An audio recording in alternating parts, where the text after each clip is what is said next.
Maybe we can do some beep, beep, beep for our beeper over there. 3 beeps, right? Yeah, let's take a look at it in Weaponiser since we got Weaponiser pulled up right now. Fun thing to do while I'm playing too is like you start with one tool and you're like, okay, yeah, this is working. Then you gotta switch to another tool for something else. Clean start it. Just go ahead and set up a synth here.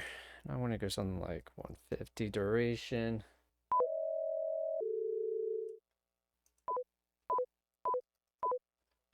I like that. We just need a couple quick little 3 beeps in here, right?